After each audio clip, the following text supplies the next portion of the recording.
Der kaiserliche Hof zu Wien und die britische Krone waren die glanzvollsten Monarchien im alten Europa. Die 1000 Jahre alte englische Monarchie ist auf vielfältige Weise mit Österreich und dessen einstigem Herrschergeschlecht, den Habsburgern, verbunden. Queen Victoria war auch eigentlich die einzige, die Elisabeth jemals in ihre Schranken verwiesen hat. Spannungen und Freundschaft prägten das Verhältnis zwischen der Doppelmonarchie und dem United Kingdom. Der Sohn von Queen Victoria, Edward, hatte nie Geld. Da hat er gewusst, da gibt es in Österreich einen Kaiser. Der hat manchmal die Spendierhosen an und da ist man auf Besuch gekommen.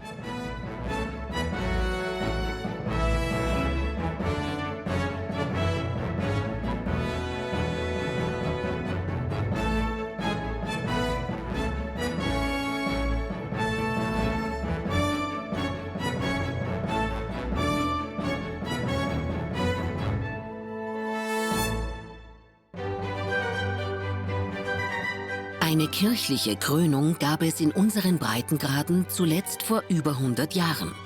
Damals mit Kaiser Karl und der ungarischen Krone.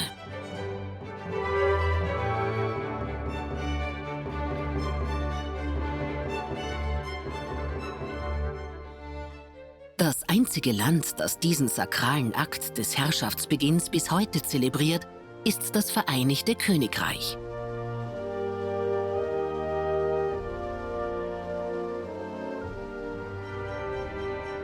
In Österreich ist die Monarchie nur mehr eine ferne Erinnerung. Manchmal als gute alte Zeit nostalgisch verklärt. Im Vereinigten Königreich ist die Monarchie bis heute Gegenwart. Die Royal Family ist für uns Briten eine wichtige Institution, die seit Jahrhunderten Stabilität und Kontinuität vermittelt. King Charles ist sozusagen das Gesicht unseres Landes und er repräsentiert das Vereinigte Königreich nach außen. Insgesamt ist die Royal Family nach wie vor sehr populär, sowohl innerhalb als auch außerhalb unseres Landes. Die Beziehungen zwischen den Höfen der Habsburger und der englischen Könige waren nicht von dynastischen Hochzeiten geprägt. Die unterschiedlichen Konfessionen machten dies unmöglich. Dennoch waren die Verbindungen enger, als es auf den ersten Blick scheint. Das Revolutionsjahr 1848 betonte noch das Trennende zwischen den beiden Monarchien, galt doch damals England als Land des Fortschritts und Österreich als reaktionär. Erst in den 1850er Jahren, den frühen Regierungsjahren Kaiser Franz Josefs, begannen sich die Beziehungen zu Großbritannien und Queen Victoria zu normalisieren. Möglicherweise auch, weil die beiden persönlich viel gemeinsam hatten. Beide kommen relativ jung an die Macht. Er 18, sie 19 Jahre alt. Interessanterweise haben beide sehr dominante, sehr aktive Mütter, die sehr im Hintergrund geholfen haben, dass die Kinder an die Macht kommen. Bei beiden war es nicht von vornherein klar, dass sie wirklich regieren würden. Also nur durch interessante familiäre Verhältnisse kamen sie überhaupt an die Reihe. Beide haben kein Familienleben gehabt, aus unterschiedlichen Gründen. Victoria wurde sehr früh Witwe. Kaiser Franz Josef hat eine Frau gehabt, die einfach nicht fürs Familienleben geschaffen war. Und beide waren dann am Ende ihres Lebens wirkliche Ikonen, sehr stabile Faktoren in ihren Ländern und waren am Schluss einfach schon larger-than-life-Figuren. Also sie haben dann wirklich ihre jeweiligen Reiche repräsentiert und waren am Ende ihres Lebens quasi sakrosankt. Die persönlich gute Beziehung von Franz Josef und Victoria war der Keim einer engeren Beziehung zwischen den beiden Häusern. 1851 zur ersten Weltausstellung im Londoner Crystal Palace tauschte man gegenseitig Geschenke aus. Den Anfang machte Queen Victoria mit einem prachtvollen Dessertservice der englischen Porzellanmanufaktur Minton, das sie als Freundschaftsgeschenk an Kaiser Franz Josef schickte. Zuerst muss man mal sagen, dass Queen Victoria das Service bereits auf der Preview der Weltausstellung gekauft hat, weil sie so begeistert vom Minden-Service war. Warum hat sie es Kaiser Franz Josef nach Wien geschickt? Das war natürlich eine diplomatische Geste. Es ging ihr natürlich aber auch darum, zu zeigen, wie großartig die Leistungen der britischen Handwerkskultur sind. Und natürlich hat sie auch den Hintergedanken gehabt, dass man mit diesem Geschenk auch neue Märkte in der Monarchie erschließen könnte.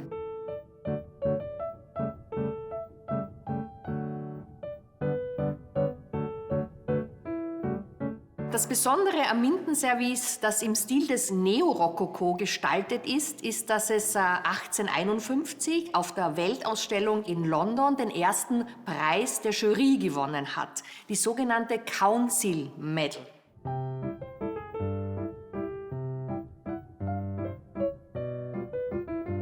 Die Jury hat damals die blaue Fondfarbe als besonders bemerkenswert hervorgehoben, die sich auf das Bleu Céleste der französischen Manufaktur Sèvres bezieht, auf das himmlische Türkisblau.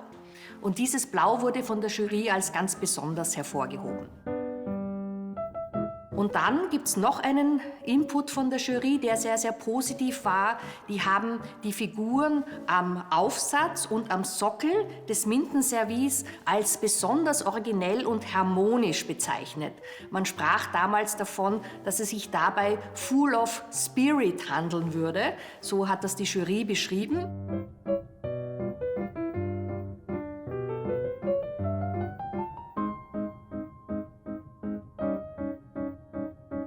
Die Jury der Weltausstellung, da gab es natürlich auch schon kritische Stimmen und die haben darauf hingewiesen, dass der figürliche Dekor des Service für die Handhabung an der kaiserlichen Tafel vielleicht nicht ganz praktisch und passend wäre. Und so hat man das anscheinend auch in Wien gesehen. Als das Service angekommen ist, wurde es nicht im Gebrauchsinventar inventarisiert, sondern es kam in die Rubrik Antiquitäten und Raritäten und ist, so wie wir wissen, am Wiener Hof nicht verwendet worden.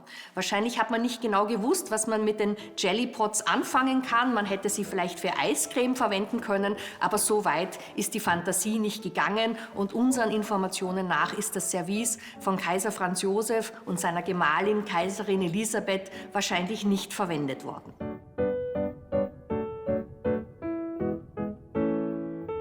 Etwas ungewöhnlich war auch der Umgang mit den beiden Booten, die das Minden-Service im Auftrag von Queen Victoria nach Wien gebracht haben. Das war Herbert Minden persönlich und der Organisator der Weltausstellung. Die beiden Herrschaften sind im Auftrag der Königin nach Wien gereist, um das Service persönlich zu übergeben.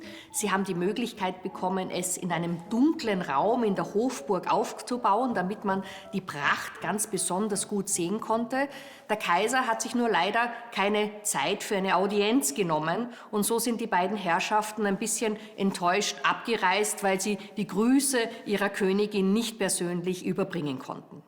Kaiser Franz Josef hat natürlich trotzdem reagiert. Er hat einen Brief an Königin Victoria geschrieben, in dem er sich bedankt und in dem er sie auch als meine liebe Schwester bezeichnet. Eine etwas ungewöhnliche Formulierung, weil es gab ja kein verwandtschaftliches Verhältnis. Das hätte schon aus konfessionellen Gründen nicht möglich sein können. Natürlich gab es auch ein Gegengeschenk.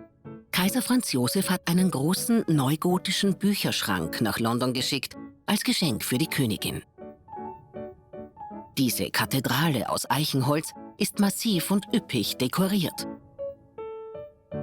Dieser Bücherschrank wurde ebenfalls auf der Weltausstellung 1851 gezeigt und befindet sich heute im Londoner Victoria and Albert Museum.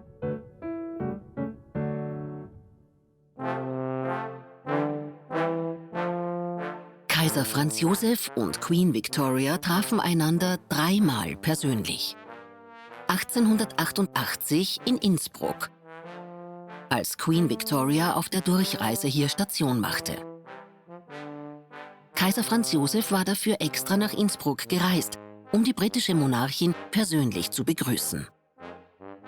Weitere Treffen mit Queen Victoria gab es dann noch in Coburg und an der französischen Riviera. Hier ließ Queen Victoria Franz Josef auch eine besondere Ehre zuteil werden. Sie ernannte ihn zum Regimentsinhaber der First King's Dragoon Guards. Das Regiment machte den habsburgischen Doppeladler zu seinem Abzeichen und führt ihn bis heute in seinem Wappen. Auch zwischen Queen Victoria und Kaiserin Elisabeth gab es diverse Begegnungen, wobei das Aufeinandertreffen nicht immer harmonisch verlief. Das Wiener Hofleben war nicht wirklich nach dem Geschmack der Kaiserin. Bereits in jungen Jahren erkrankte sie an einem starken Husten. Offiziell war von einer Lungenkrankheit die Rede, deretwegen Sissi eine Kur auf Madeira empfohlen bekam. Sie trat die Reise an und entfloh dem Wiener Hofleben. Das große Problem war, dass das Kaiserhaus keine Yacht zur Verfügung hatte. Es gab eine Yacht nur, die war allerdings vor Konstantinopel stationiert und die konnte nicht abgezogen werden. Und jetzt gab es natürlich keine Möglichkeit, die Kaiserin nach Madeira zu bringen. Und der Wiener Hof hat jetzt bei Queen Victoria angefragt, ob sie die Yacht von ihr benutzen konnten. Und dazu muss man sagen, diese Yacht, um die sie angefragt haben, das war die berühmte Albert und Victoria II. Es war so eine Luxusjacht, dass schon die Frage danach eigentlich zeigt, wie dringend sie gebraucht wurde. Diese Yacht ist erst 5 Jahre vorher vom Stapel gelaufen und die muss man sich wirklich vorstellen wie eine Oligarchenjacht heutzutage. Also die hat alle Stückeln gespielt. Das war ein reines Luxusobjekt. Und Victoria war so freundlich, hat diese Yacht zur Verfügung gestellt, hat eigentlich sogar 2 zur Verfügung gestellt, weil eine zweite war nur dafür da, das Gepäck und die Entourage der Kaiserin zu transportieren. Und das ist auch für die damalige Zeit und auch wenn das unter Königen ist, ein unglaublicher Akt der Freundlichkeit. Das hätte sie nicht tun müssen. Das sagt sehr viel über diese Königin aus. Und für den Wiener Hof war das aber trotzdem ein bisschen eine peinliche Angelegenheit. Also die Mutter von Kaiser Franz Josef hat ganz deutlich gesagt, wir haben uns lächerlich gemacht mit dieser Anfrage. Sie war natürlich auch die diese Reise überhaupt nicht gut geheißen hat. Aber mit dieser sehr noblen Geste der Königin fängt so ein bisschen die Beziehung an zwischen Elisabeth, Queen Victoria, Kaiser Franz Josef. Und auch wenn das nachher dann ein bisschen schwierig wird, da haben wir den Beginn einer näheren Interaktion zwischen diesen royalen Köpfen. Diese Beziehung zwischen Victoria und Elisabeth war von Anfang an ein bisschen schwierig, wobei der schwierige Part hier Elisabeth war. Also schon als Victoria ihre Yacht hergeliehen hatte, hat sie eigentlich erwartet, dass die Kaiserin, die ja von Antwerpen aus gestartet ist, an der Isle of Wight anlegt und zumindest mit ihr kurz spricht. Das wollte Elisabeth überhaupt nicht, das hat sie abgelehnt. Das hat Victoria ein bisschen zurückgestoßen, das hat sie auch nicht verstanden. Sie war aber sehr nobel und hat das natürlich auf die Krankheit, die sie hatte, auf diese psychosomatische Erkrankung, die wiederum nicht so offen ausgesprochen wurde, zurückgeführt. Zu einem ersten persönlichen Treffen zwischen Sissi und Queen Victoria kam es erst 14 Jahre später. Vom ersten Moment an, als diese 2 Damen aufeinander trafen, merkte man, dass sie überhaupt nicht miteinander konnten. Es gab keine 2 Persönlichkeiten des 19. Jahrhunderts, die so unterschiedlich waren wie Victoria und Sissi. Wir haben auf der einen Seite die österreichische Kaiserin, die scheu ist, schüchtern ist, die wirklich große Probleme hat, auf andere zuzugehen. Wir haben auf der anderen Seite Victoria, für die Geselligkeit alles war. Wir haben auf der einen Seite wieder Elisabeth, die ganz spezifische Interessen hat. Das ist der Reitsport, das sind körperliche Betätigungen, das sind Badeaufenthalte auf der Isle of Wight. Und wir haben wieder Victoria, die das überhaupt nicht versteht. Sie versteht nicht, wie man sich für Jagden begeistern kann. Sie versteht schon überhaupt nicht, dass man baden geht auf der Isle of Wight. Das war unglaublich unangenehm für sie, das war ihr peinlich. Das heißt, egal welche Facette in dieser Beziehung man nimmt, diese Frauen sind so unterschiedlich, wie es gar nicht geht. Und das eigentlich Traurige daran ist, dass 1874 so ein bisschen ein weiblicher Gipfel hätte stattfinden können. Das heißt, beide waren ja Monarchinnen von sehr großen Reichen, beide waren in etwa gleichwertig.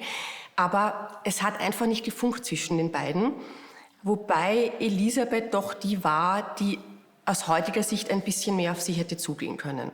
Also spannend ist zum Beispiel, dass Elisabeth auf der Isle of Wight residiert hat. Sie war ja 2 Monate dort über den Sommer. Und das Erste, was nämlich kam, war eine Einladung von Queen Victoria. Sie ist nicht hingegangen. Das war schon ein ziemlicher Affront und das hat auch dann Folgen gehabt. Als Elisabeth dann das nächste Mal in London war, hat sie sich gemeldet in Windsor Castle, so im Sinne von, es wurde natürlich gesagt, die Kaiserin ist jetzt hier und sie würde sich freuen, wenn sie empfangen wird. Und da hat Victoria eine klassische Retourkutsche verpasst. Sie hat sie nämlich nicht empfangen.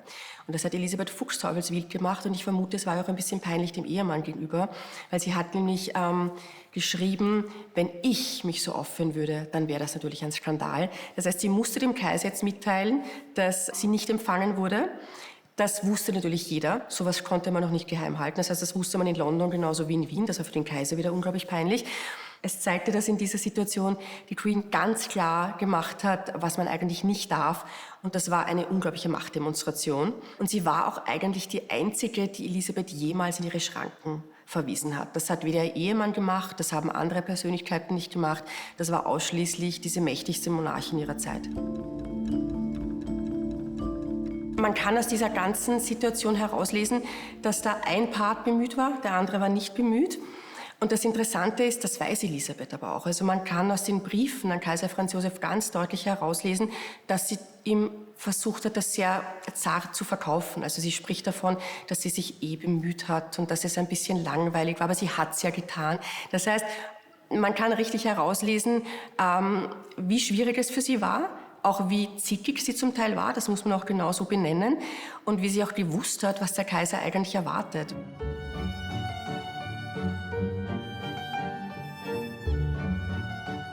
(1867) wurde Franz Josef eine besondere Ehre zuteil. Queen Victoria nahm ihn in den Hosenbandorden auf.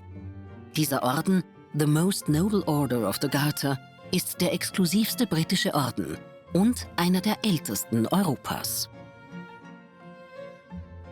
Bis heute fungiert er als ranghöchster Ritterorden des Vereinigten Königreichs. Den Ornat trug Franz Josef nur ein einziges Mal bei der Überreichung des Ordens. Eigentlich ist es ein Wunder, dass der Ornat bis heute in Wien ist. Er hätte nach dem Tod Franz Josefs an den Orden zurückgegeben werden müssen. Doch da sich Österreich und England 1916 im Krieg befanden, blieb er hier und befindet sich bis heute in der Sammlung des Kunsthistorischen Museums. Der eigentliche Orden, bestehend aus mehreren Ordensinsignien, wurde vermutlich nach Ausbruch des Ersten Weltkrieges retourniert. Die britisch-österreichische Besuchstradition, die mit Queen Victoria und Franz Josef begann, setzten später die Kinder der Queen, die Prinzen von Wales, fort. Der spätere Edward VII. Kam als Thronfolger gerne nach Wien, auch um dem strengen Regiment der Mutter auszuweichen. Der Sohn von Queen Victoria, Edward, hatte nie Geld und seine Mutter, die Queen Victoria, hat ihn sehr kurz gehalten und da hat er gewusst, da gibt es in Österreich einen Kaiser, der hat manchmal die Spendierhosen an und da ist man auf Besuch gekommen, ist gemeinsam auf die Jagd gegangen mit dem Kaiser und schlussendlich hat er eben um Geld gebettelt und der Kaiser hat ihm immer Geld gegeben. Und er lud ihn zur Jagd. Dabei kam es auch zu einem Missgeschick. Kaiser Franz Josef schrieb darüber belustigt an Katharina Schratt: Der dicke Edward hat seine Hose zerrissen und da er nichts darunter anhatte, war das für ihn ziemlich unangenehm. Edward VII. Galt als Enfant terrible der damaligen Zeit. Der Prinz war ein Dandy mit Vorlieben für Glücksspiel, Alkohol und junge Schauspielerinnen. Besonders gut verstand er sich mit Kronprinz Rudolf. Und sie hatten auch sehr viel gemeinsam. Also sie hatten ja beide auch dieses große Interesse an Frauen. Und es war auch Kronprinz Rudolf, der ins Nachtleben gezogen ist mit Edward VII., wenn er in Wien war. Sie teilten sich zum Teil auch die Geliebten. Also das war schon eine sehr enge Beziehung. Und vor allem, er ist auch sehr gut behandelt worden in Wien. Also man hat ihm die roten Teppiche natürlich ausgelegt. Er konnte herrliche Jagden hier besuchen. Das war auch ein wichtiger Faktor. Und ich glaube auch, dass ihm sehr viel Sympathie hier entgegengeschlagen ist, weil er war einfach so ganz anders als die Menschen des Wiener Hofes. Es war eine Persönlichkeit, die sehr aus sich herausgegangen ist, geflirtet hat. Also man kannte diesen englischen Witz nicht am Wiener Hof und da sind ihm natürlich dann die Herzen zugeflogen. Als König Edward VII. Kam er auch nach Bad Ischl. Der Legende nach war es auch Edward, der Kaiser Franz Josef zur ersten Autofahrt verführte. Diese war für Franz Josef nicht sehr schön und gefreut hat es ihn auch nicht. Die Spritztour führte zum Attersee. Gerüchteweise soll er die Fahrt so kommentiert haben: gestunken hat's und gesehen hat man nix.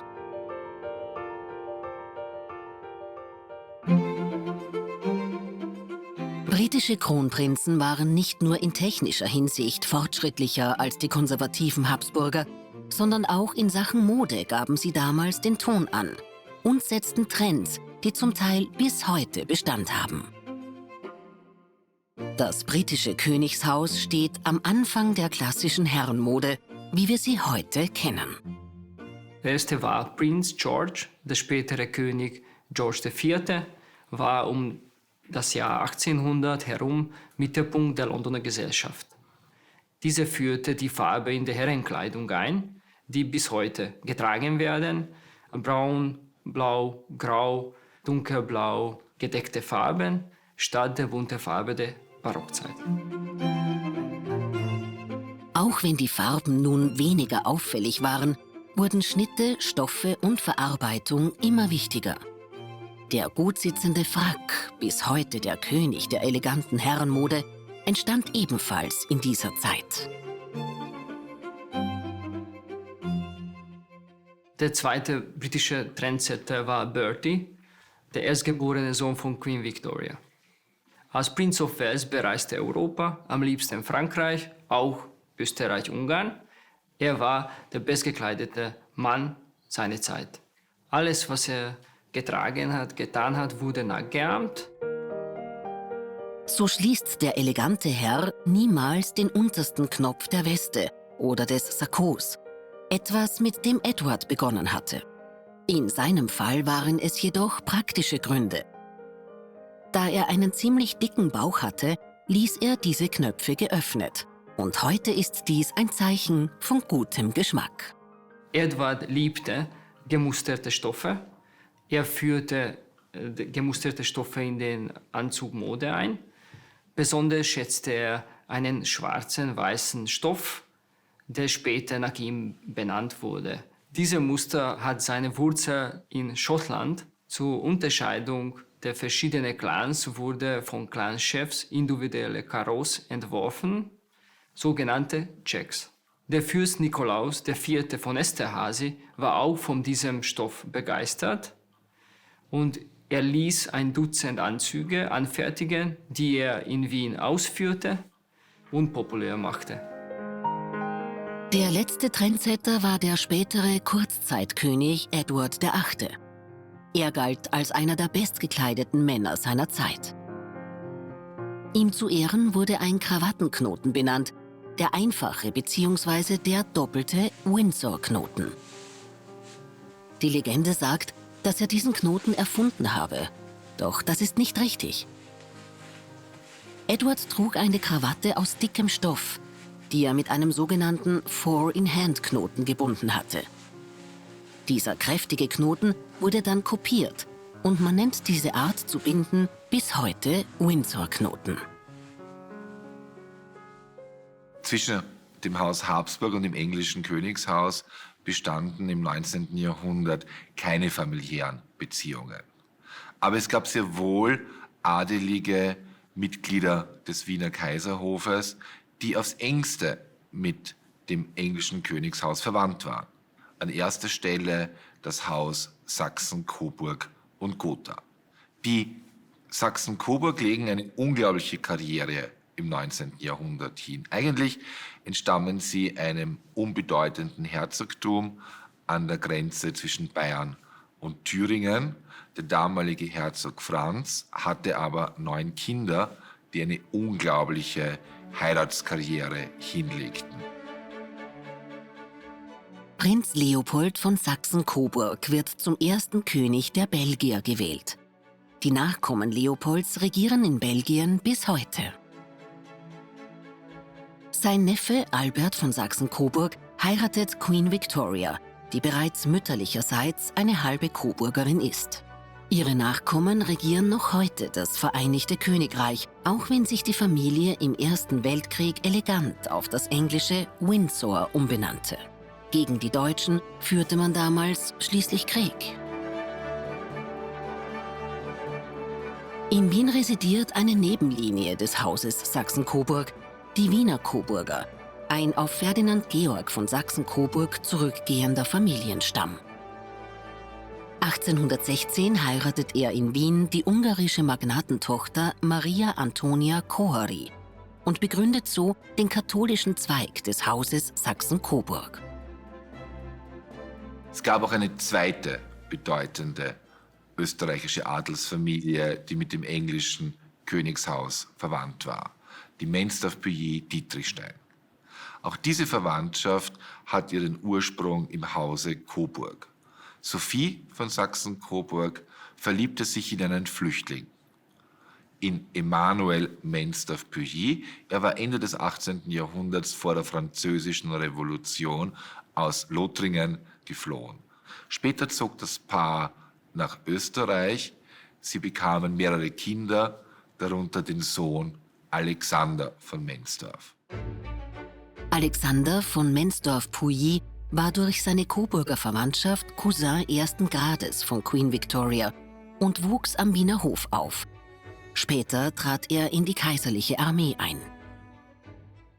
Alexander diente einige Jahre als Außenminister und war der erste der Familie, der im diplomatischen Dienst für die Habsburger stand.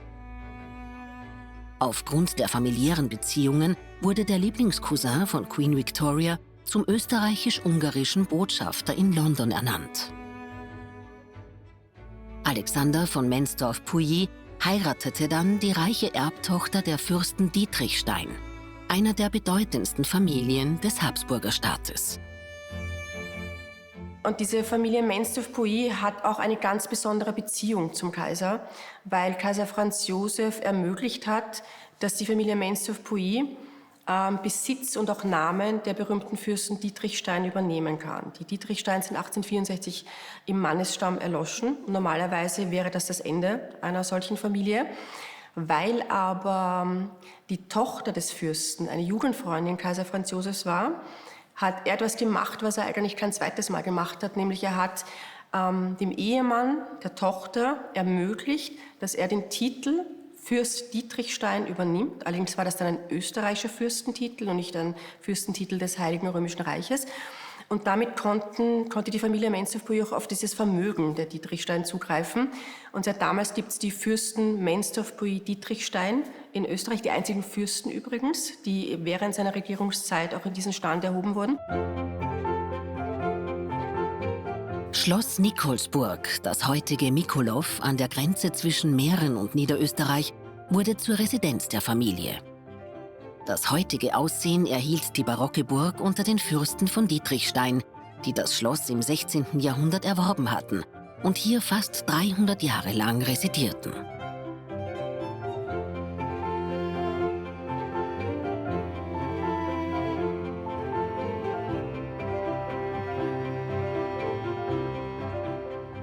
Dietrichstein war ein uraltes, aus Kärnten stammendes Geschlecht, das Grafen und Fürsten hervorbrachte. Der Name wurde urkundlich erstmals im Jahre 1002 erwähnt. 1624 wurden die Dietrichstein in den Reichsfürstenstand erhoben und waren stets enge Gefolgsleute der Habsburger.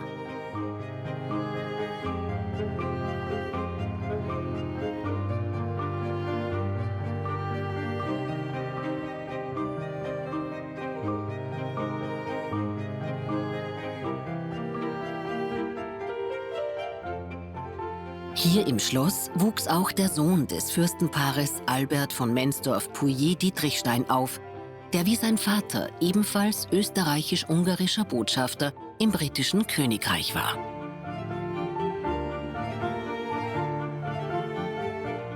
Und das ist eine ganz interessante Persönlichkeit, weil er war einerseits verwandt über die deutschen Verwandten von Queen Victoria mit dem englischen Königshaus, hatte über seine Mutter diese enge Bindung zum österreichischen Kaiserhaus. Das heißt, er war so der ideale Kitt zwischen diesen beiden Familien. Er war allerdings so gut integriert ins englische Königshaus, also er war mit Edward VII. Befreundet, später mit George V., dass man ihm in Wien wiederum vorgeworfen hat, dass er eher die englischen Interessen vertritt als die österreichischen.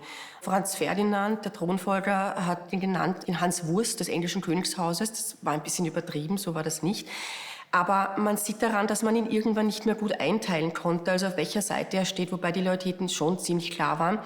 Aber er hatte so einen guten Zugang zum Königshaus, dass das in Wien vor allem bei seinen Feinden nicht so angesehen war. Und vor allem, er hatte natürlich diese ganz wichtige Position im Sommer 1914 dort. Also in diesem einen Monat zwischen Ermordung des Thronfolgers in Sarajevo und Kriegserklärung Österreichs und Serbien, da hatte er eine dieser 5 wichtigsten diplomatischen Stellen. Trotz seiner guten Beziehungen gelang es ihm allerdings nicht, die Eskalation von 1914 zu verhindern. Als 1918 die Monarchie der Habsburger endete, war es sein Cousin König Georg V., der britische Offiziere nach Österreich schickte, um die Sicherheit von Kaiser Karl und Kaiserin Zita zu garantieren. König George V.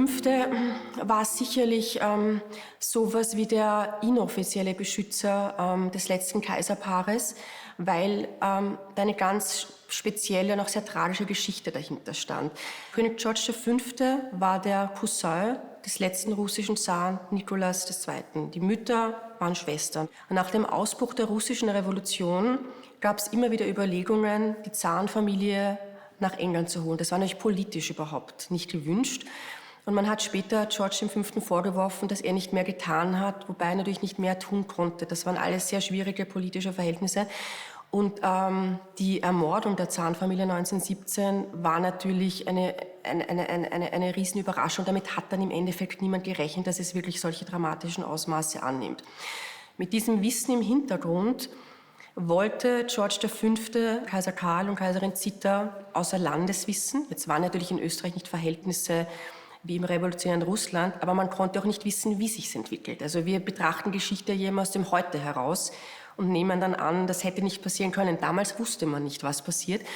Und George V. hat dafür gesorgt, dass die beiden das Land verlassen können. War die Schweiz ein von Ihnen frei gewähltes Exil? Hat man Ihnen das vorgeschlagen? Nein, das haben die Engländer verhandelt. Die haben die Schweiz gebeten, uns aufzunehmen.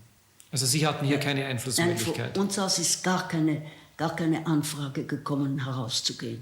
Sondern es sind ganz einfach, die Engländer haben das ausgemacht, hauptsächlich weil der König von England so große,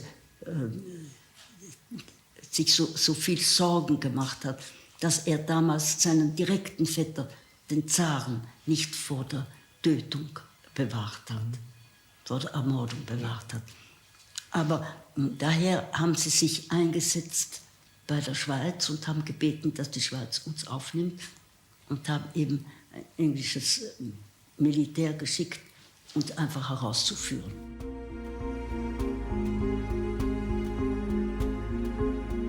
Und es war auch ein englisches Schiff, das Karl und Zita ins endgültige Exil nach Madeira brachte.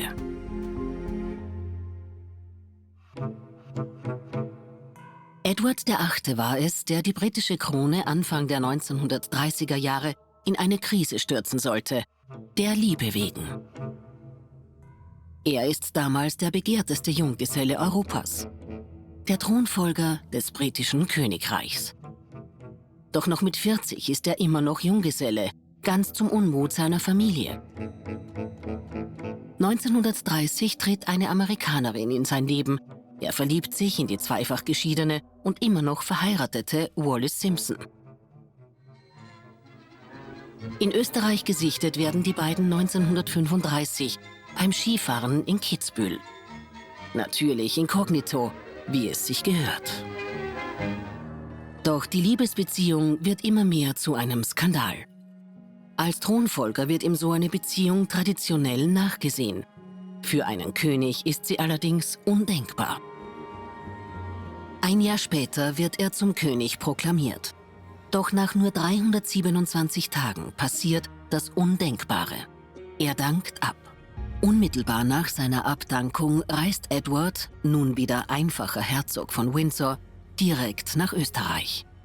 Die Anreise Edwards hat sich ja im Zusammenspiel der Polizeibehörden sämtlicher Staaten an der Route, das ist Großbritannien, das ist Frankreich, das ist sozusagen mit der Bahn hierher nach Wien gekommen, eigentlich im völligen Inkognito abgespielt. Am Abend des 14. Dezember kommt Edward am Westbahnhof an, begleitet von 2 britischen Polizisten, seinem Hund und einem sehr, sehr kleinen Gefolge, stellt sich dann kurz den Fotografen, die ihn doch erwartet hatten. Die Wiener Presse überliefert auch sein Aussehen, wie gesagt, ein schwarzer Wintermantel mit Persianerkragen, einem roten Wollschal und einer Melone. Und er steigt dann nach diesem Fototermin flugs ins Auto und fährt direkt hierher nach Enzesfeld.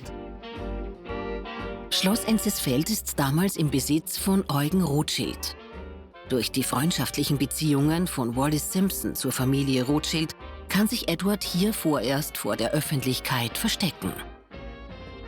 Man wollte eben hier eine maximale Form der Diskretion für sämtliche Beteiligten schaffen, die man eben erzeugt hat, indem man einen Ort aufsucht, der auch gar nicht so im Bereich des Denkbaren, gar nicht so im Bereich des Vorstellbaren für alle Beteiligten gewesen wäre. Und da war eben diese freundschaftliche Beziehung ganz wesentlich und ganz wertvoll, um ihn hier eigentlich im völlig unprestigiösen, auch abseits aller gesellschaftlichen Verpflichtungen stehenden Ort Enzesfeld unterbringen zu können, nahe bei Wien, aber doch weit genug vor den neugierigen Blicken. Das war nicht so ohne weiteres in Kontinentaleuropa und auch nicht so ohne weiteres abseits der frequentierten gesellschaftlichen Routen und Schauplätze machbar. Edward versteckte sich von Dezember 1936 bis März 1937 hier im niederösterreichischen Enzesfeld nahe der Kurstadt Baden. Für Edward keine einfache Zeit. Das war für den vormaligen König von England und Kaiser von Indien sicherlich eine Zeit, die sehr stark von inneren Zerwürfnissen, von einem Ankommen oder beziehungsweise von einem sich anfreunden müssen mit einer völlig neuen Situation gekennzeichnet war. Wir dürfen nicht vergessen, da fällt jemand aus einem Vollkasko-Leben, mit dem er sich über seinen Alltag eigentlich keinerlei Gedanken zu machen braucht, in einen Zustand, wo er für sein eigenes Tun, für sein eigenes Treiben verantwortlich ist. Und was meine ich damit? Hier geht es um ganz simple alltägliche Verrichtungen. Hier gab es kein Heer an Dienstboten, an Domestiken, die in unterwürfiger Art und Weise ihm als König jeden Wunsch von den Augen ablesen würden. Auch seine Gastgeber, der Baron und die Baronin von Rothschild, waren keinesfalls Untertanen der britischen Krone. Daher sind sie dementsprechend selbstbewusst aufgetreten und konnten daher auch so manches Thema ansprechen, das vielleicht in Großbritannien niemals so zur Sprache gekommen wäre. Auch an Kritik oder beziehungsweise auch an Ratschlägen, wie er sich denn in seiner Situation verhalten soll.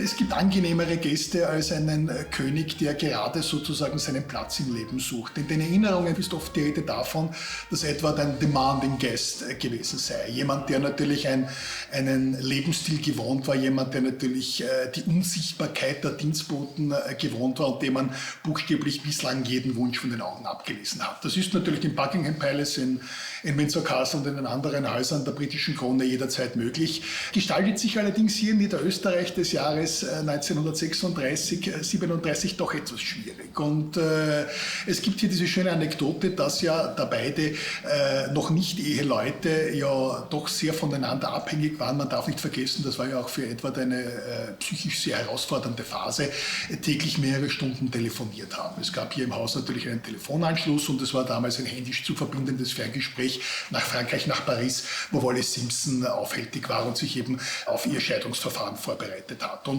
das war natürlich täglich mehrere Stunden. Wir reden hier von Zeiten weit vor erlassenen Roaminggebühren. Das war eine Summe, die selbst dem Baron Rothschild etwas die Schweißperlen auf die Stirn getrieben hat. Und es gibt eben hier die Geschichte, dass sich Edward dann bei seiner Abreise für die ihm, oder dem Baron besser gesagt, erwachsenen Unkosten nicht einmal bedankt hätte. Also man sieht sehr deutlich, dass hier vielleicht die Rolle oder den Anspruch, den die Gastgeber vielleicht in ihren Gast gehabt hatten, sich doch vom Lebensstil, den er dann tatsächlich aufgewiesen hat, doch sehr erheblich unterschieden hat. Und dass es möglicherweise Gäste gibt, die sich der Gastfreundschaft, die ihnen gewährt wird, vielleicht dankbarer erweisen, als es Edward in diesem Fall getan hat.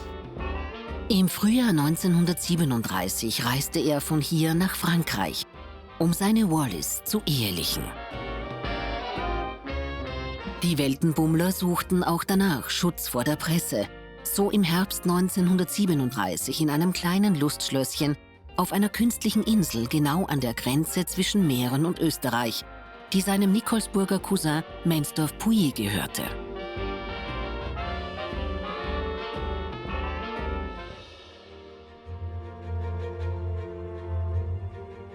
Bei der Befreiung Österreichs vom NS-Regime spielten die Briten eine entscheidende Rolle.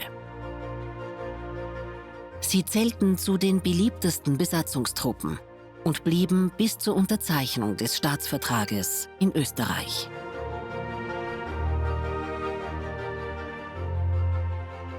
Als eine der 4 Alliierten hatte das Vereinigte Königreich eine spezielle Rolle beim Wiederaufbau von Österreich nach dem Zweiten Weltkrieg. Das hat das Verständnis unserer jüngeren gemeinsamen Geschichte sicherlich geprägt. Ich denke aber, dass die vielen Verbindungen, die es zwischen den Habsburgern und der britischen Krone gab, durchaus auch bekannt sind. In Österreich ist das Gott erhalte schon lange verklungen. Doch gerne blickt man über den Ärmelkanal, wenn dort das God Save the King angestimmt wird.